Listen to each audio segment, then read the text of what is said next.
अस्सलाम वालेकुम। मैं डॉक्टर इंशा नज़ीर हूँ, फिजियोथेरापिस्ट। आज मैं बात करूँगी डायबिटीज़ मेलाइटस की और उसका फिजियोथेरापेटिक मैनेजमेंट या फिर ट्रीटमेंट जो आप घर में कर सकते हो इक्विपमेंट्स के बगैर। पहले मैं ब्रीफली डिस्कस करूँगी कि डायबिटीज़ होता क्या है। उसके बाद मैं आपको एक्सरसाइज सिखाऊंगी जो कि आप कर सकते हो, जिससे ब्लड ग्लूकोज लेवल्स जो है वो नॉर्मल हो सके या उससे ट्रीटमेंट हो सके थ्रू एक्सरसाइजेस। तो डायबिटीज जो है एक ऐसी कंडीशन है, एक ऐसी डिजीज है जिसमें ब्लड ग्लूकोज लेवल जो है वो बढ़ जाती है। उसमें क्यों बढ़ जाती है ब्लड ग्लूकोज लेवल्स की? उसमें एक हार्मोन होता है, इंसुलिन हार्मोन, जो हमारी सेल्स जो कि पेनक्रियाज में होता है वो रिलीज करता है। और उसकी वजह से क्या होता है, इंसुलिन या तो कम प्रोड्यूस हो जाता है या तो फिर वो यूज ही नहीं हो पाता है, जिसकी वजह से जो क्या होता है, ये ग्लूकोज लेवल्स जो है ये बिल्डअप हो जाते हैं ब्लड में और ब्लड शुगर लेवल्स जो है वो एलिवेट कर जाते हैं नॉर्मल लेवल से, जिसकी वजह से हाइपरग्लाइसीमिया हो जाता है। अब डायबिटीज के तीन टाइप्स है, टाइप 1, टाइप 2 एंड टाइप 3।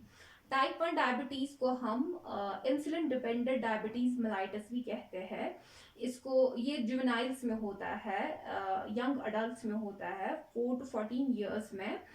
इसमें जो है बीटा सेल्स जो है वो डिस्ट्रॉय हो जाती है, और जब डिस्ट्रॉय हो गई सेल्स तो इंसुलिन नहीं निकलता है, तो इसमें इंसुलिन से ही ट्रीटमेंट हो जाती है। तो ये इंसुलिन डिपेंडेंट है, इसमें इंसुलिन देना पड़ता है। और टाइप 2 डायबिटीज मेलाइटस जो है वो non insulin dependent diabetes mellitus है। उसमें इंसुलिन रेजिस्टेंस डेवलप हो जाती है। उसमें सेल्स तो ठीक है, लेकिन सेल्स के ऊपर रिसेप्टर्स जो है वो डैमेज हो गए होते हैं, उसकी वजह से इंसुलिन रेजिस्टेंस डेवलप हो जाती है। और अगेन ब्लड शुगर जो है वो सेल्स की ओर नहीं जा पाता है, और जब वो सेल्स में अंदर नहीं जा पाएगा तो सेल्स जो है वो उसको यूज नहीं करते और उससे एनर्जी जो है लिबरेट नहीं हो पाती है। अगेन ब्लड शुगर लेवल्स जो है बढ़ जाती है। और जस्टेशनल डायबिटीज मेलाइटस जो है वो प्रेग्नेंट लेडीज में हो जाता है उनकी। तो जस्टेशनल डायबिटीज जो है वो प्रेग्नेंट लेडीज में होता है। टाइप 1 डायबिटीज को हम इंसुलिन से ही ठीक करते हैं, और टाइप 2 डायबिटीज जो है वो एक्सरसाइज से हम कंट्रोल कर सकते हैं, क्योंकि उनका सीडेंट्री लाइफस्टाइल होता है, उनको ओबेसिटी बढ़ गई होती है, तो वो हम मैक्सिमम लिमिट तक उसको हम कंट्रोल कर सकते हैं एक लाइफस्टाइल से जो हम चेंज करेंगे एक्सरसाइज के थ्रू। तो अब इसके साइंस और सिम्टम्स होते हैं। उससे पहले बताऊंगी फैक्टर्स क्या है इस डायबिटीज के। तीन बहुत ही इंपॉर्टेंट फैक्टर्स है, वो है पुअर डाइट, वो डाइट ठीक नहीं लेते हैं, lack of physical activity, again ये लाइफस्टाइल का आ गया, और उनमें ओबेसिटी जो है, ये फैक्टर्स है जो इसको जो है बढ़ा सकते हैं। इन फैक्टर्स की वजह से भी डायबिटीज हो सकता है। जो कि नॉर्मल लोग होते हैं जिनको कोई डिजीज नहीं होती, लेकिन उनको भी चांसेस है डायबिटीज होने के, जिनको ओबेसिटी होती है या जो लैक ऑफ फिजिकल एक्टिविटी जिनको होती है। अब इसमें साइंस और सिम्टम्स जो है उनमें पॉलीडिप्सिया होता है, उनको फ्रिक्वेंटली प्यास लगती है, पॉलीफेजिया, उनको फ्रिक्वेंटली भूख लगती है, इंटेंस भूख उनको लगती है, बहुत ज्यादा भूख लगती है, पॉलीयूरिया, उनको बार बार यूरिन आता है, उनको मसल फटीग होता है, उनको मसल पेन, मसल क्रैम्प्स होते हैं, उनमें कुछ इन्फेक्शंस होते हैं जो कि गम्स में होते हैं, उनको स्किन में होते हैं, उनको स्किन के अल्सर्स होते हैं, उनको जो है जॉइंट पेन और मसल पेन रहता है। उनमें जो है जो हीलिंग प्रोसेस जो है वो डिले हो जाती है, उनको टाइम लगता है हीलिंग को होने में, उनको हाई ब्लड प्रेशर रहता है। अब कुछ कॉम्प्लिकेटेड केस ऐसे हैं जिनमें कंडीशन सीवियर हो जाती है, उनको रेटिनोपैथी होती है, उनकी आईज इन्वॉल्व हो जाती है, उनको ब्लर्ड विजन होता है, ब्लाइंडनेस भी होती है, उनको जो है नेफ्रोपैथी होती है, उनकी किडनीज इन्वॉल्व होती है, उनका हार्ट इन्वॉल्व होता है, इससे हार्ट अटैक्स होता है, उनको स्ट्रोक हो सकता है, उनको न्यूरोपैथी, इसमें नर्व्स इन्वॉल्व होती है, नर्व्स कंप्रेस होती है, तो उनको फुट में पेन होती है या हैंड में पेन होती है, या उनको थ्रू आउट बॉडी पेन हो जाती है। तो ये उनको अल्सर्स होते हैं स्किन में, उनको स्किन सोर्स होते हैं, तो ये कॉम्प्लिकेशंस है।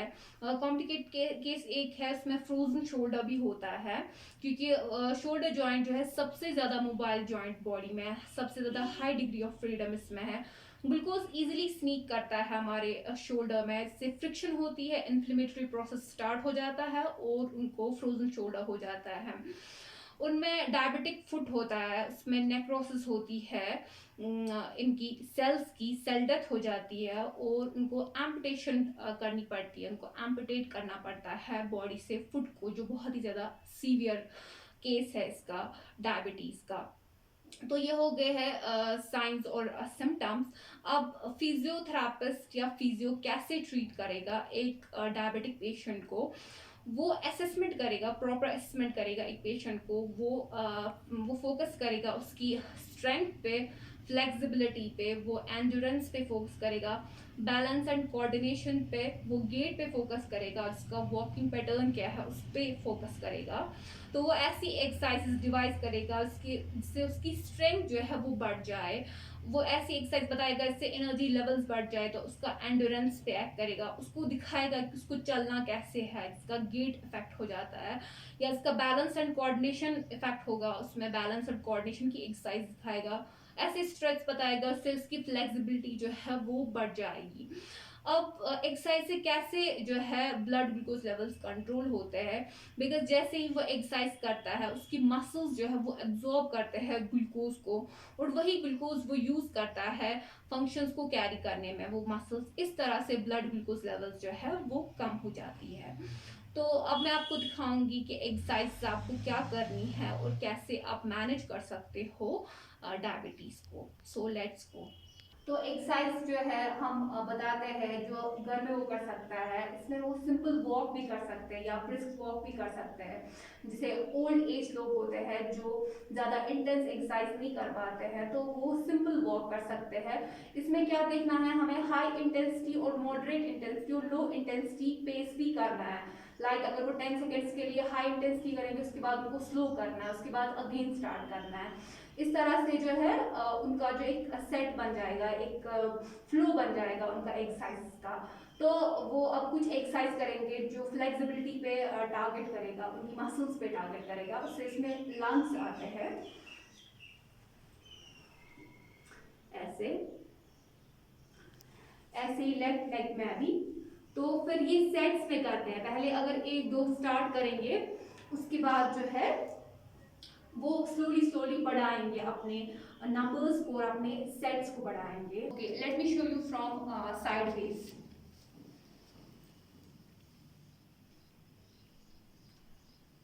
ऐसे ही लेफ्ट लेग में भी दोनों में करना है। ये टारगेट करता है आपकी काफ मसल्स को और हैमस्ट्रिंग्स को, इससे फ्लेक्सिबिलिटी बढ़ जाती है आपकी मसल्स में। तो सेकंड जो है वो हाई नीज है, वो ऐसे करते हैं, ऐसे। ये भी डिपेंड करता है कि आप कितना करेंगे। आप स्टार्ट कर सकते हो 20 से, फिर आप पेसअप करोगे टुवर्ड्स 40, टुवर्ड्स 60, तो ऐसे ही आप बढ़ाओगे।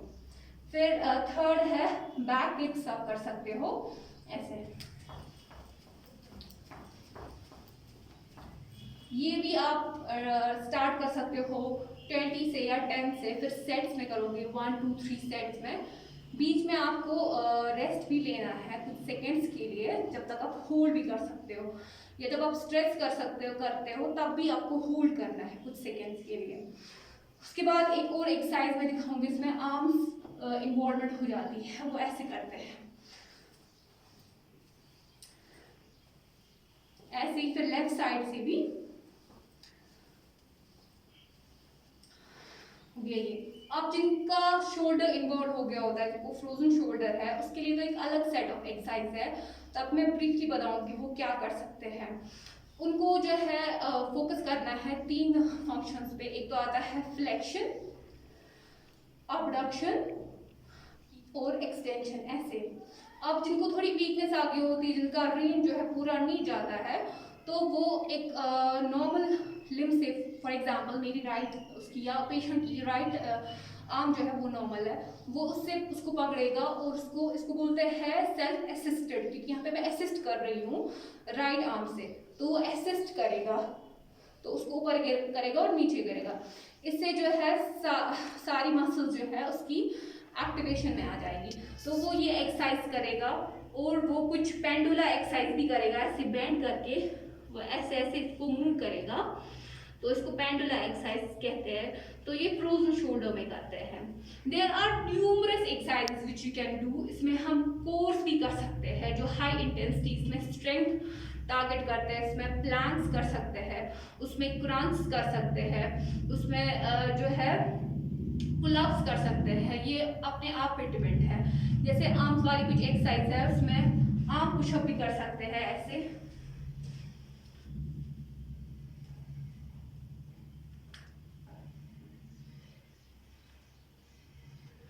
तो इसमें हमारी आर्म की मसल्स, बाइसेप, ट्राइसेप इन्वॉल्व हो जाती है, तो ये एक्सरसाइज हम कर सकते हैं।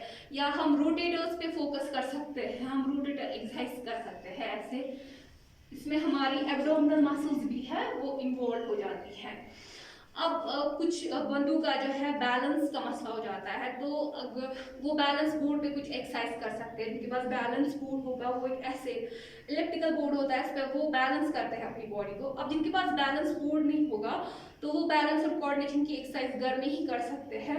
उनको टारगेट रखने हैं कुछ अपने आगे, कुछ पेपर पीस या कोई ऑब्जेक्ट जिससे वो फोकस करेंगे उस टारगेट पे। फॉर एग्जाम्पल मैं यहाँ तक आ रही हूँ, फिर वापस जा रही हूँ, फिर एक स्टेप पीछे लिया, फिर और अगेन वापस अपने जगह पे।